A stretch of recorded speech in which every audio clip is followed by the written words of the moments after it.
Hello students, आज हम करेंगे अपना क्लास 11th अकाउंट्स का नेक्स्ट टॉपिक जो कि हमारा है बुक्स ऑफ ओरिजिनल एंट्री यानी कि जर्नल की।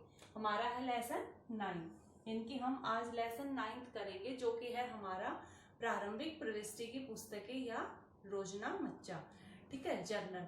देखिए आज के लेसन में हम क्या पढ़ेंगे, ओरिजिनल एंट्री की बुक। ठीक है, यानी कि सबसे पहले जब कोई चीज उत्पन्न होती है उस चीज का, उस लेन देन का सबसे पहले जहां पर हम रिकॉर्ड रखेंगे, ठीक है, उस पुस्तक को ही बोलेंगे। उस बुक का नाम ही है हमारा बुक्स ऑफ ओरिजिनल एंट्री, या फिर उसी को हम बोलते हैं हिंदी में रोजना मच्चा, फिर जर्नल।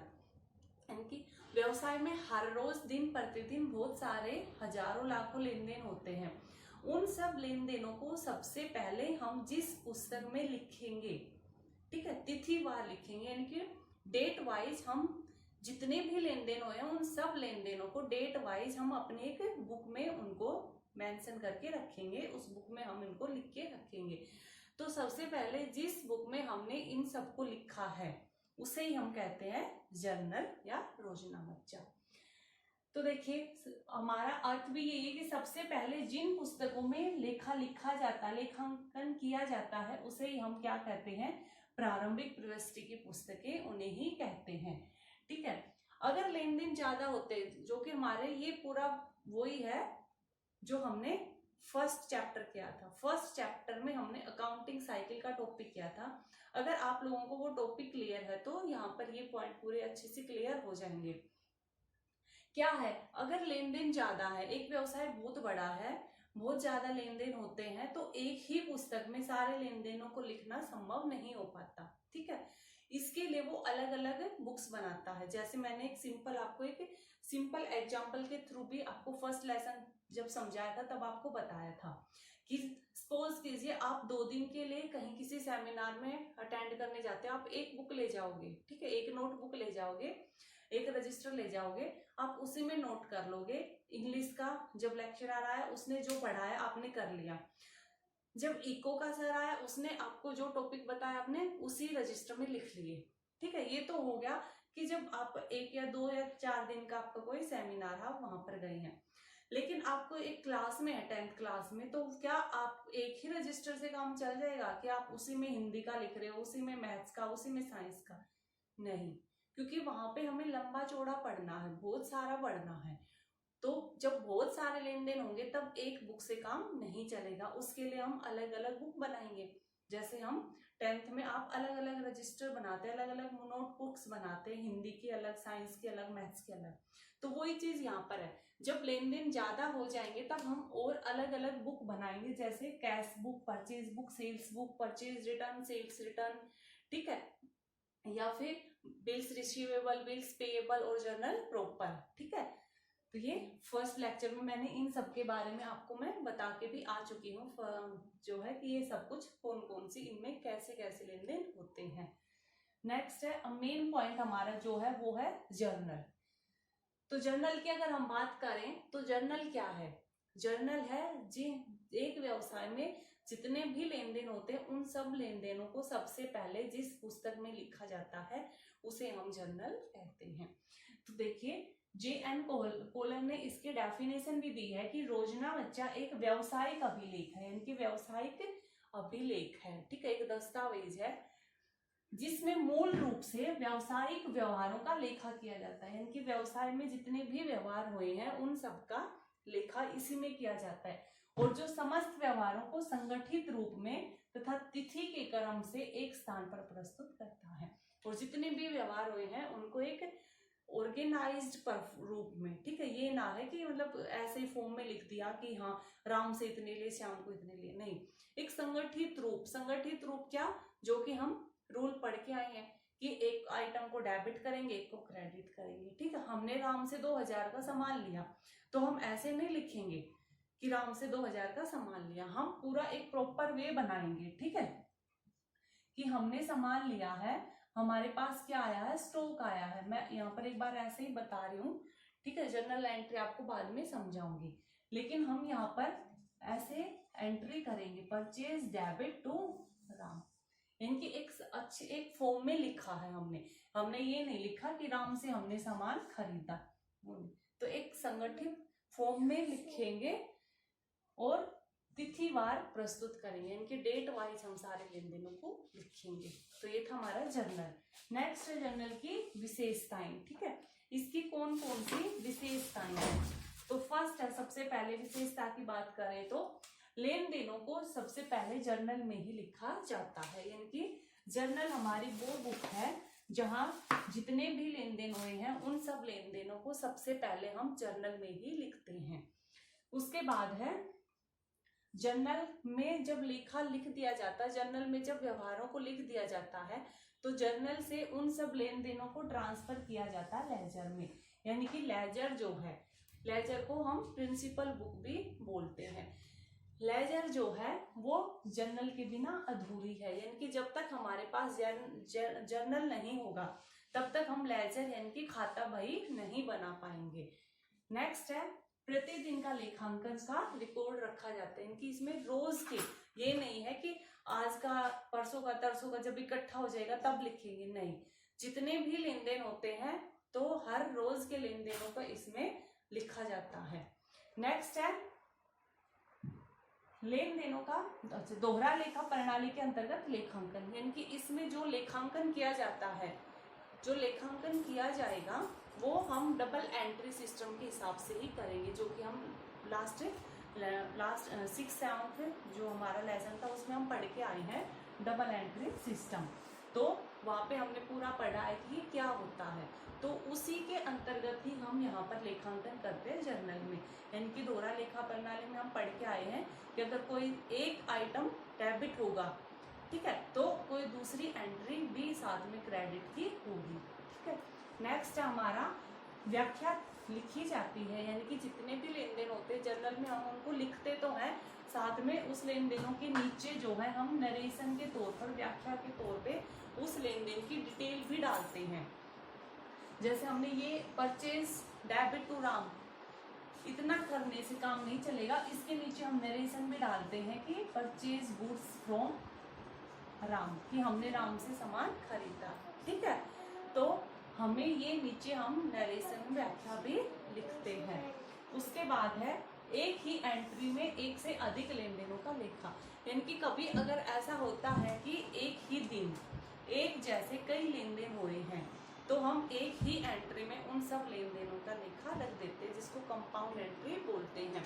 जैसे हमने मान लीजिए 30 तारीख को रेंट भी दिया है, कमीशन भी दिया है, ठीक है, सैलरी भी दी है, तो हम इन सब का इकट्ठा ही लेखा कर देंगे, इन सब का इकट्ठा ही रिकॉर्ड रख देंगे कि रेंट, सैलरी, कमीशन दिया है और हमारे पास से पैसे गए हैं तो टू कैश, तो हमने इकट्ठा ही कर दिया, 1000 का रेंट, 2 का कमीशन और 2 का सैलरी, तो 5000 इकट्ठे गए और 5000 कैसे इकट्ठे निकल दिए।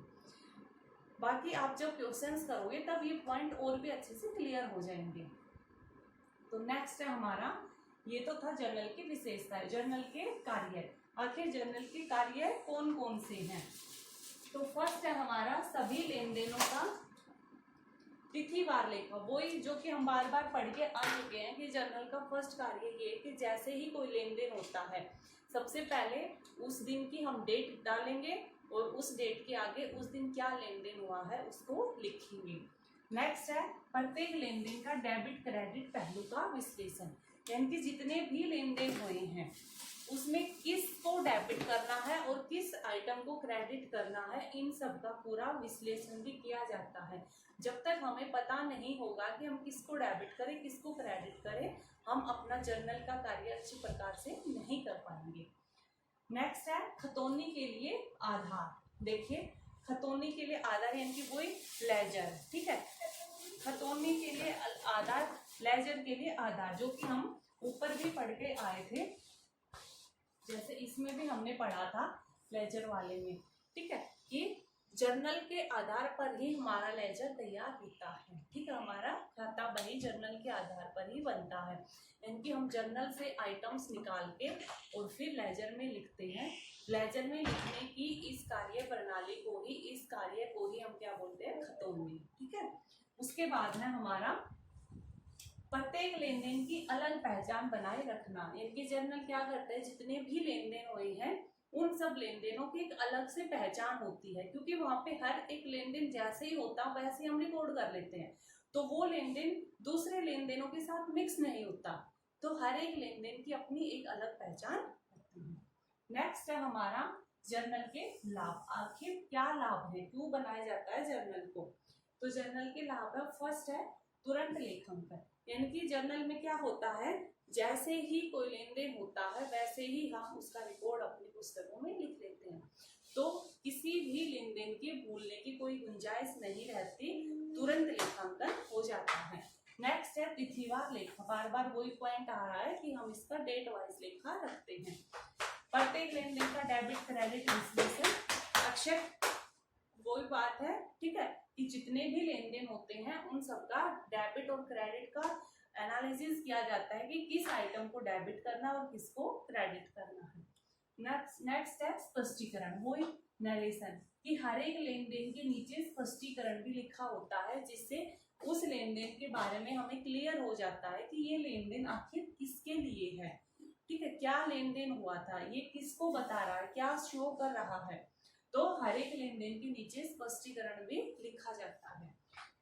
प्रत्येक लेन देन की स्थायी पहचान होती है, क्योंकि हर एक लेन देन जैसे ही घटित होता है वैसे ही हम उसको लिखा कर लेते हैं, इसलिए हर एक लेन देन की अपनी एक अलग पहचान होती है। नेक्स्ट है खाता बही में खतौनी, वही बात है कि जर्नल की मदद से ही हम लेजर बना पाते हैं, जो कि अकाउंटिंग साइकिल में हम अच्छे से क्लियर करके आए थे कि जर्नल से ही हम उठा के लेजर में रखेंगे, ठीक है, और लेजर के बाद ट्रायल बैलेंस, तो ये पूरा एक चक्कर होता है जिसका मेन आधार होता है जर्नल, ठीक है। आगे है सीमाएं, कि इतने सारे बेनिफिट्स होने के बाद भी, इतने सारे लाभ और महत्व होने के बाद भी इसकी कुछ एक सीमाएं हैं। क्या सीमाएं हैं? फर्स्ट है ज्यादा लेन देन होने पर जर्नल बहुत बड़ा और भारी हो जाता है, यानी कि हर छोटे छोटे लेन देन को जब हम रिकॉर्ड करेंगे तो हमारा जो जर्नल है, जो हमारी जो बुक है वो बहुत हैवी हो जाएगी और बहुत लेंथी हो जाएगी, यानी हमारे लिए उसको संभालना ही मुश्किल हो जाएगा, तो अब इसकी एक ये सीमा है, यानी कि इसमें हर एक लेन देन को लिखा जाता है, छोटे से छोटे को भी, कुछ किसी को भी छोड़ा नहीं जाता। नेक्स्ट है बहुत से लेन देन बार बार होते हैं, यानी कि एक ही कुछ ऐसे खर्चे, कुछ ऐसे लेन देन होते हैं जो बार बार होते हैं, हर दूसरे दिन, हर तीसरे दिन, लेकिन जर्नल में तो जो भी लेन देन हुए हैं वो चाहे छोटा हो बड़ा हो, हमें हर एक लेन देन लिखना पड़ेगा, तो ऐसे देखा जाए तो एक लेन देन जो हर दूसरे दिन होता हमें फिर वो एंट्री करनी पड़ेगी, फिर वो पुस्तकों में लिखना पड़ेगा, तो ऐसा करने से जो हमारा काम है वो काफी बढ़ जाता है, ठीक है, और जर्नल से फिर एंट्री हमें पता लेजर में करनी होती है, तो काफी मुश्किलें आती हैं, बार बार हमें देखना पड़ता है, एक ही चीज बार बार लिखनी पड़ती है। नेक्स्ट है नगद लेन देनों के लिए रोकड़ बही फिर भी जर्नल में लिखा, यानी कि व्यवसाय में जितने भी कैश में लेन देन होते हैं ना, उन सब के लिए अलग से एक रोकड़ बही बनाई जाती है कि भाई जितने भी लेन देन नगद में होंगे उन सबको इसमें रखा जाएगा, इनकी वही बात है, एक अलग से, आप जैसे क्लास में रजिस्टर तो आपने नोटबुक हर एक चैप्टर के बना ली, लेकिन आप अलग से एक नोट्स बनाते हो नोट्स में, ठीक है, जिसमें हर एक के नोट्स रखते हो, हर एक जो है सब्जेक्ट के इम्पोर्टेंट नोट्स आप इस बुक में लिखते हो, तो ऐसे ही ये है कि संस्था में, व्यवसाय में अलग से सिर्फ कैश के लेन देनों के लिए अलग से रोकड़ बही बनानी जरूरी है, तो जो नगद वाले लेन देन होते हैं उनका रिकॉर्ड तो यहाँ पे अपने आप ही हो जाएगा, लेकिन उसको भी हम जर्नल में लिखते हैं कि जो भी लेन देन हुआ सबसे पहले वो जर्नल में जाएगा, उसके बाद हम उसको रोकड़ बही में या बाकी और जो है पुस्तकें हैं, जो और बुक्स हैं उनमें ले जाएंगे, तो अपने आप में एक ही लेन देन को 1 2 3 जगह पर लिखने से काम बढ़ता है, ठीक है।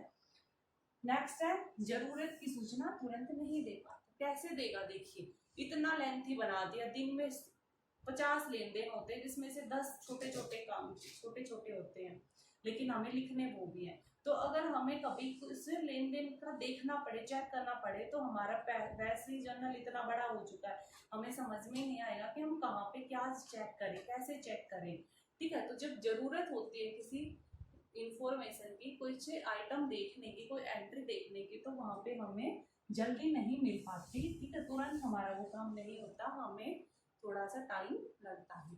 तो ये था आपका जर्नल का मेन बेस था, थ्योरी थी। अब आपके जो है क्वेश्चन स्टार्ट हो जाएंगे। तो देखिए अब हम देखेंगे हमारा जर्नल, क्योंकि अब हमारे क्वेश्चन स्टार्ट हो रहे हैं। हम जर्नल ही पढ़ते हैं, तो जर्नल होता क्या है, कैसे बनाया जाएगा, तो वही उसका ही परफॉर्मा। देखिए जर्नल के लिए आपको 1 2 3 4 5 कॉलम बनाने पड़ेंगे, जिसमें यहाँ पे होगी डेट। तो आप इसको छोटा बना सकते हो। पर्टिकुलर यहाँ पे होगा वो उन सबों के लेन देनों की एंट्री जो व्यवसाय में हुए हैं। यहाँ पे होता है एलएफ। एलएफ क्या होता है वो भी बताऊंगी। यहाँ पे होता है अमाउंट, कौन सा अमाउंट, डेबिट का, ठीक है। यहाँ पे अमाउंट डेबिट का, और यहाँ पे भी अमाउंट होता है, लेकिन किसका, जो आइटम क्रेडिट हुई है उस क्रेडिट वाली आइटम का अमाउंट, ठीक है। डेट पर्टिकुलर यानी कि इसमें वो लिखा जाएगा जो लेन देन घटित हुए हैं। अमाउंट डेबिट वाला अमाउंट, ठीक है, और क्रेडिट में क्रेडिट का amount. Ledger folio LF, LF होता है लेजर फोलियो। लेजर फोलियो क्या, लेजर यानी कि खाता बही। देखिए हम पढ़ के आए हैं, फर्स्ट लेसन में भी पढ़ा था और अब भी हम पढ़ के आए कि जर्नल के बाद इन सब लेन देनों को उठा के हम कहाँ पे लिखते हैं, लेजर में। जैसे हमने पहले भी पढ़ा था, मान लीजिए इसमें 1 तारीख को हमने मोहन से कुछ खरीदा, 5 तारीख को फिर मोहन को हमने कुछ बेच दिया, यहाँ पे हमने मोहन से कुछ खरीदा था। 10 तारीख को मोहन के साथ फिर कोई लेन देन हुआ, 25 तारीख को फिर कोई लेन देन हुआ, ठीक है। तो ये तो है जर्नल। जर्नल में तो हम डेट वाइज लिखेंगे, 1 को मोहन के साथ हुआ है, 2 को कुछ और हुआ होगा, 3 को कुछ और, 4 को कुछ और, ठीक है। 2 को हो सकता है रोहन से कुछ खरीदा हो, 3 को एक्स के साथ कोई लेन देन हुआ हो, 5 को बैंक के साथ कुछ लेन देन हुआ हो, 4 को, तो ऐसे होते रहते हैं। लेकिन हमें एंड में देखना है कि मोहन का क्या स्टेटस है। भाई मोहन से हमें पैसे देने हैं या लेने हैं, मोहन का क्या स्टेटस है, ठीक है, उससे पैसे मांगने हैं या हमने उसको देने हैं। तो ऐसे अगर हम जर्नल से उठा के देखेंगे तो हाँ, एक मोहन यहाँ 200, एक मोहन यहाँ 500 लेने हैं, 200 देने हैं, 500 लेने हैं, एक मोहन यहाँ 800 देने हैं। तो ऐसे करेंगे तो बहुत टाइम लग जाएगा। इसीलिए हम क्या करते हैं, हम क्या करेंगे,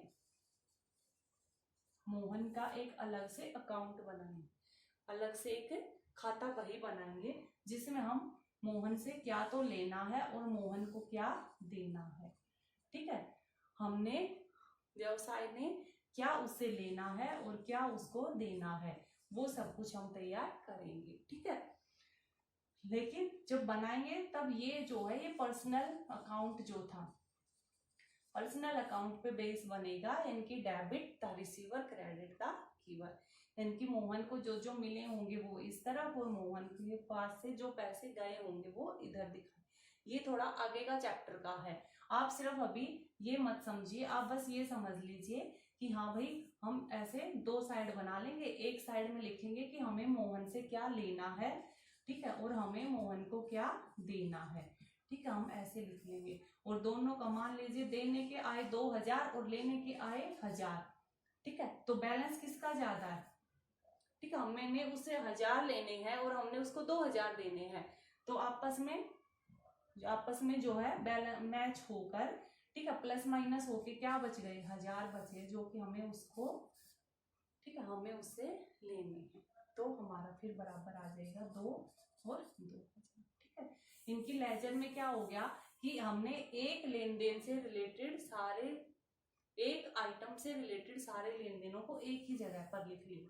अब हमें अगर मोहन का कुछ देखना है तो हमें ये जर्नल उठाने की जरूरत नहीं है, हम सिर्फ ये देख लेंगे, ठीक है। तो हाँ, अब पॉइंट था, हम एलएफ पढ़ रहे थे। तो ये क्या होता है, मान लीजिए मोहन का हमने परचेज किया, अब हमने अपना एलएफ लेजर फोलियो बनाया, हमने अपना लेजर बनाया, मोहन का अकाउंट बनाया। तो लेजर की पूरी एक बुक होती है, ठीक है, आपके नोटबुक की तरह एक, आप यूं लगा लीजिए एक नोटबुक होती है। तो उस नोटबुक में पहले पेज पे हमने राम का रिकॉर्ड रखा है, दूसरे पे श्याम का रखा है, मोहन का के हिस्से में तीसरा पेज आया, ठीक है। तो यानी कि मोहन का ये यहाँ से जो अमाउंट हम उठाएंगे वो इसमें लिखेंगे, ठीक है। और ये मोहन कौन से पेज पे है, तीसरे पेज पे, तो हम यहाँ पे लिख देंगे 3। यानी कि अगर कभी हम जर्नल उठाएं, ठीक है, और हम देखें कि अच्छा मोहन है 3, तो हमें पता चल जाएगा कि जो हमने जो लेजर बना रखा है उसमें जो 3 नंबर पेज है वहां पे मोहन का अकाउंट मिलेगा, वहां पे हमें मोहन के बारे में सारी बातें मिल जाएंगी। तो इसीलिए ये एलएफ बनाया जाता है कि जर्नल के इन लेन देनों को लेजर में किस पेज पर दिखाया गया है, ताकि हम सीधा उसी पेज पर पहुंच जाए। जैसे हमने राम का देखना है और राम को फर्स्ट पेज मिला है, हमने फर्स्ट, तो हम जैसे हमने जर्नल उठाई, हमने देखी फर्स्ट, तो हम लेजर का फर्स्ट पेज ही निकाल लेंगे। अब बैंक है, बैंक के हाथ आया 20वां पेज, ठीक है। तो अब हमें लेजर का पहला, दूसरा, तीसरा देखने की जरूरत नहीं है, हमें जर्नल से पता चल गया कि बैंक का जो रिकॉर्ड है वो कहाँ पे होगा, 20वें पेज पे, तो हम सीधा 20वां पेज देख लें। जैसे आपकी बुक में आगे इंडेक्स होता है, ठीक है, पेज नंबर होते हैं कि ये लेसन इस पेज पर है, ये लेसन इस पेज से इस पेज तक है।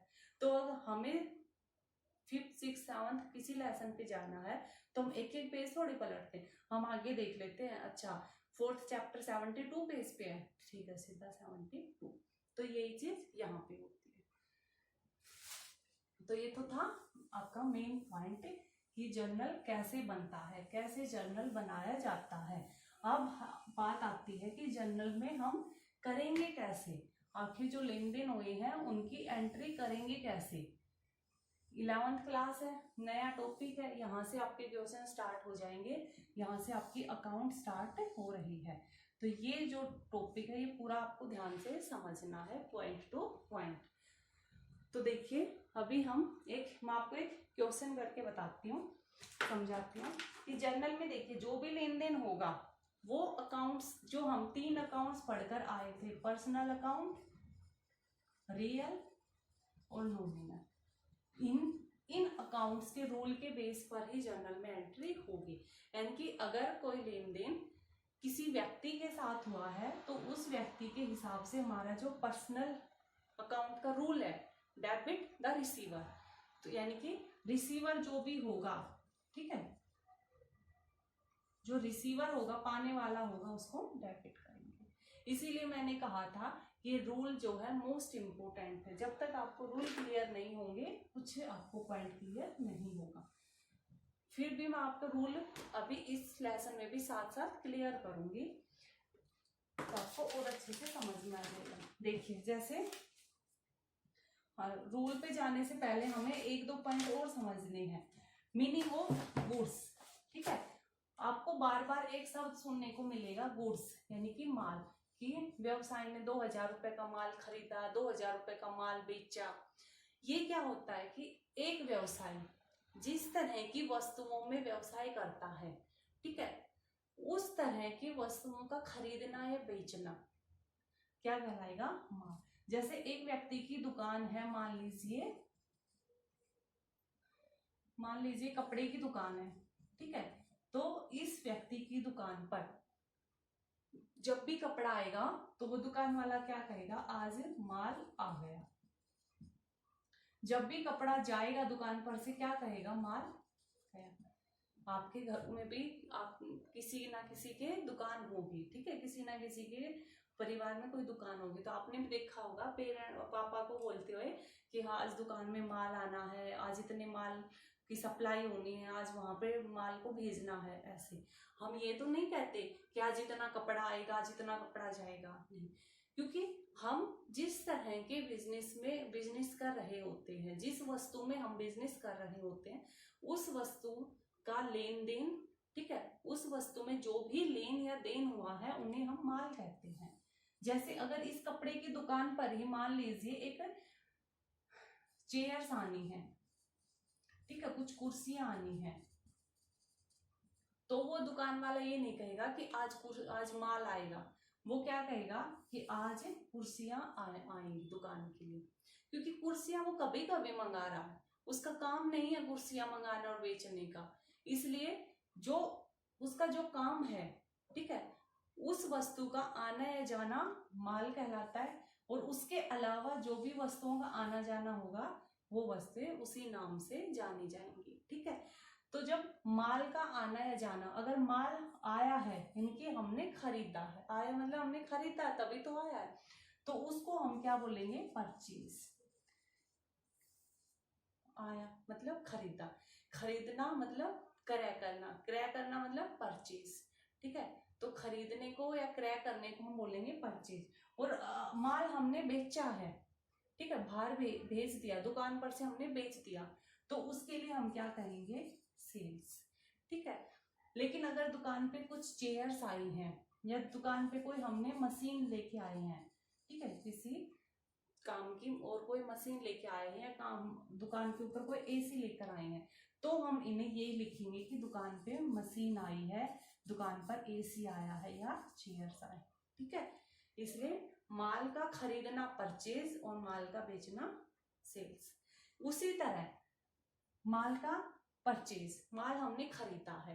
परचेज क्या होता है, परचेज हमारा होता है नॉमिनल अकाउंट। क्या होता है, नॉमिनल अकाउंट। ये उस चैप्टर में भी हम, तो परचेज हमारा होता है नॉमिनल अकाउंट। उसी तरह सेल्स भी हमारा क्या होता है, नॉमिनल अकाउंट। तो नॉमिनल अकाउंट के बेस पे हमें पता है नॉमिनल का रूल क्या होता है, debit all the expenses and losses और credit all the income and gain.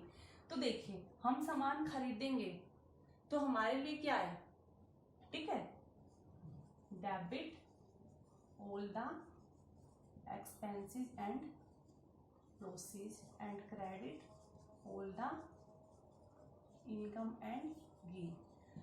अब हमने कोई सामान खरीदा है, वो क्या हमारी इनकम है, खरीदने से हमें थोड़ी ना कमाई होगी, हमें लाभ हो रहा है उसके खरीदने से, उस सामान के खरीदने से हमें कोई हानि हो रही है, हानि का तो नहीं पता, वो सामान खरीदने से हमारा खर्चा हो रहा है, खर्चा तो हो रहा है। हम कुछ नया सामान खरीदने जाते हैं मार्केट में तो हम बोलते हैं ना, क्या जितने का खर्चा हो गया, भाई हम सामान खरीद के लेके आए तो खर्चा तो हुआ ही है।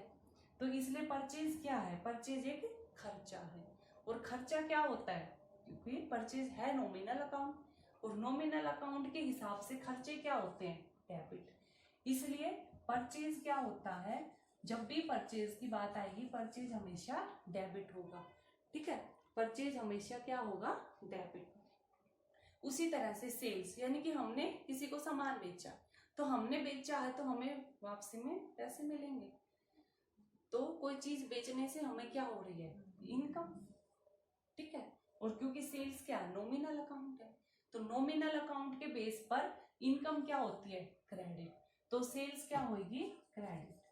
तो सेल्स का कौन सा बैलेंस होगा, क्रेडिट बैलेंस। या फिर आप इनको चाहे अभी समझने में थोड़ा टाइम लगेगा, 11th क्लास में लॉजिक वाइज थोड़ा समझने में टाइम लगेगा, तो अभी आप इनको चाहे रट लीजिए, चाहे कैसे भी याद कर लीजिए।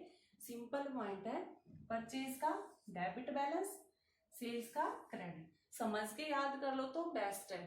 ठीक है, क्योंकि ये काम आएंगे, ये बेस है। जैसे आपका ABCD होता है केजी क्लास का, वो आगे जाकर कभी किसी क्लास में नहीं बताया जाता। आपको 3rd 4th 5th क्लास में A फॉर एप्पल नहीं सिखाया जाएगा, वो A फॉर एप्पल आपको केजी में ही सिखाया जाएगा। तो अगर आपने वहीं पर क्लियर कर लिया तो आप आगे आराम से अपना काम कर पाओगे। इसीलिए आप इन पॉइंट्स को अगर क्लियर करके समझोगे तो अच्छा है, नहीं क्लियर हो रहा है तो अभी आप फिर रटने का काम करो। एक बार जब रट के भी याद कर लिया, चलो उसके बाद आपको लॉजिक वाइज भी समझ में आ जाएगा। क्योंकि कुछ बच्चों के लिए होता है कि लॉजिक अभी नहीं समझ पाएंगे, क्योंकि 10th तक कॉमर्स का कुछ होता ही नहीं, सिर्फ मैथ साइंस है, हिस्ट्री फिजिकल एजुकेशन ये सब कुछ पढ़ा है। तो कोई बात नहीं, आप इनको एक बार याद कर लीजिए कि purchase debit debit debit debit.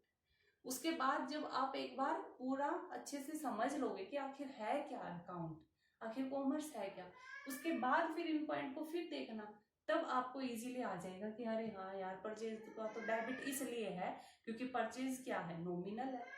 ठीक है, नॉमिनल अकाउंट में जो खर्चे होंगे वो डेबिट होते हैं। ठीक है, उसी तरह सेल्स हमारा क्रेडिट है।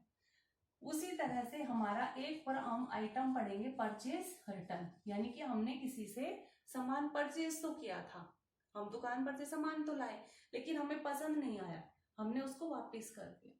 तो हमने जब सामान वापस किया तो हमें हमारे पैसे भी तो वापस मिले होंगे। तो परचेज रिटर्न से हमें अपनी वापस वो इनकम वापस मिल गई, ठीक है, हमें अपनी कमाई वापस हमारे पास आ गई। तो परचेज रिटर्न क्या होगा, क्रेडिट, क्योंकि ऑल इनकम एंड गेन क्या होगा, क्रेडिट होता है। परचेज रिटर्न भी हमारा नॉमिनल अकाउंट ही है, तो नॉमिनल के बेस पर इनकम हो रही है तो क्रेडिट हो जाएगी। उसी तरह से सेल्स रिटर्न, कि भाई हमने किसी को कुछ सामान बेचा है, तो हमने जिसको बेचा ये भी तो हो सकता है उसको पसंद ना आए और वो हमें वो सामान वापस कर दे, ठीक है, तो इसलिए वहां से हमें भी तो सामान वापस मिल सकता है, इसलिए हमने उस व्यक्ति से जो पैसे लिए थे हमें वो पैसे वापस देने पड़े, यानी कि हमारे पास से पैसे गए, ठीक है, हमारे पास से पैसे गए, हमारा खर्चा हो गया, तो ये क्या हो जाएगा, डेबिट, ठीक है, क्योंकि सेल्स रिटर्न भी क्या है, नॉमिनल अकाउंट है। इसलिए इन चारों पॉइंट को आप रट लीजिए, याद कर लीजिए, समझ लीजिए। Purchase debit balance, purchase return credit, sales credit और सेल्स रिटर्न डेबिट, ठीक है, तो ये आपका एक और पॉइंट था। उसके बाद आपका सीधा अब मैं एंट्री बताऊंगी, एक और पॉइंट आएगा, ठीक है, उसके बाद हमारा सीधा हम एंट्री करेंगे। देखिए कई बार क्या होता है, कई बार होता है कि सामान हमने, माल जो है वो हमने नगद खरीदा है या उधार खरीदा। तो देखिए अगर हमें ये बताया गया हो कि परचेज इन कैश, तो जब हमें बताया गया है कि भाई इन कैश है, नगद में खरीदा है, तो इसका मतलब ये सामान नगद खरीदा है। जब हमें ये बताया गया है कि purchase from Ram, purchase from Ram by cash, goods purchase from Ram by cash, यानी कि हमने राम से खरीदी है, ठीक है, लेकिन कैश, ये यहाँ पर भी तो ये बता रहा है राम से हमने क्या खरीदी है, नगद में खरीदी है, तो इनकी ये भी नगद लेन देन है, उधार का कुछ काम नहीं है, क्योंकि यहाँ पे कैश लिख रखा है। अब बात क्या आती है कि हमें ये तो बता रखा परचेज फ्रॉम राम, कि राम से खरीदी है, लेकिन आगे ये नहीं बता रखा नगद खरीदी है उधार खरीदी, हमें कुछ बता ही नहीं रखा। तो जब नाम आ जाता है किसी व्यक्ति का जिससे हमने खरीदी है, ठीक है, या जिसको हमने बेची है, हो सकता है हमने ये सेल्स भी करी हो, सेल्स टू राम, राम को बेची है या खरीदी है, लेकिन नगद बेची है या नगद खरीदी है, यहाँ पे वो नगद के बारे में नहीं बता रखा, और ना यहाँ पे ये लिख रखा है कि उधार खरीदी है। तो जब किसी व्यक्ति का नाम आ जाता है, ठीक है, और हमें ये नहीं बताया जाता कि हमने उससे नगद खरीदी है या उधार खरीदी है, ठीक है, तो इसका मतलब है कि हमने ये उधार खरीदा है।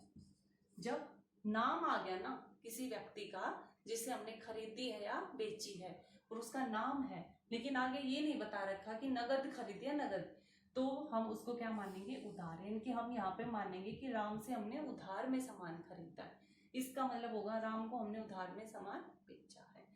और हमारे पास ये हो goods purchase from Ram in cash, ठीक है, इनके इन कैश की नगद में खरीदा है, तो आ गया ना, यहाँ पे चाहे राम का नाम बेशक हो, लेकिन आगे नगद दे ही रखा है, ठीक है, बात तो जब है जब नाम भी दे रखा है लेने वाले का देने वाले का, लेकिन आगे नहीं बता रखा, तो हम उसको क्या मानेंगे, उधार, ठीक है। तो ये तो बात थी पर्सनल अकाउंट की, यानी कि जब राम श्याम ऐसे कुछ होंगे, ठीक है, लेकिन जब व्यय, ठीक है, जब कोई व्यय होंगे, कोई खर्चे होंगे, ये तो थी मतलब ये तो था क्रय या विक्रय के बारे में, क्रय या विक्रय के बारे में कई बार ऐसे पोजीशन आ जाएगी, सिचुएशन आएंगे जहां पे हमें ये बातें दी होंगी, कभी लिखा होगा कैश में, कभी लिखा होगा goods purchase from Ram in credit, यहाँ पे कई बार क्रेडिट भी बता देगा वो कि भाई क्रेडिट मतलब उधार में खरीदी है, तो वहां पे तो बता ही रखा उधार में खरीदी है। जहाँ पे बता रखा है कि नगद है या उधार है, वहां तो कुछ बात ही नहीं है। जहाँ पे कुछ बता नहीं रखा तो हम उसको कैसे देखेंगे, वहां पे हमें ढूंढना पड़ेगा कि नाम है, अच्छा नाम दे रखा है, खरीदने या बेचने वाले का नाम है, लेकिन आगे नगद उधार कुछ नहीं दे रखा, तो इसका मतलब उधार। तो ये तो था क्रय विक्रय। अब बात आती है व्यय की। अगर कुछ एक्सपेंसेज होते हैं, जैसे हमने मजदूरी दी, ठीक है, मजदूरी दी, वेतन दिया। तो यहाँ पे भी तो हमें नहीं बता रखा कि राम को दिया या श्याम को दिया, या फिर ये बता भी रखा, मान लीजिए राम को मजदूरी दी, श्याम को वेतन दिया, बता भी रखा तो भी एक बात है, और ये नाम नहीं बता रखे तो भी एक बात है। वो क्या बात है कि अगर खर्चे हैं, ठीक है, तो खर्चों में चाहे किसी का नाम बता रखा हो या ना बता रखा हो, चाहे नगद में दिए हैं बोला हो, चाहे कुछ ना बोला हो, लेकिन खर्चों को हम क्या मानेंगे, हमेशा नगद मानेंगे। यानी कि हम ये मान के चलेंगे कि ये मजदूरी नगद में दी है, चाहे उसके आगे हमें कुछ लिखा हो चाहे ना लिखा हो, चाहे मजदूरी राम को दी लिखा हो, चाहे मजदूरी श्याम को दी लिखा हो, चाहे मजदूरी दी लिखा हो, उसके आगे ना ये बता रखा नगद है, उधार है, क्या है, तो भी हम क्या मानेंगे, नगद ही मानेंगे। यानी कि खर्चों की बात जब आएगी तब हम उसको आंख बंद करके मान लेंगे कि हमने नगद में ये खर्चों का भुगतान किया है। तो ये आपका मेन कुछ पॉइंट थे क्वेश्चंस करने से पहले, ठीक है। अब आपके क्वेश्चंस स्टार्ट हो जाएंगे, ठीक है। तो आपका जो क्वेश्चंस है, जो न्यूमेरिकल पोर्शन होगा, वो मैं आपको नेक्स्ट लेक्चर में कराऊंगी। आज आप सिर्फ ये थ्योरी तक समझिए।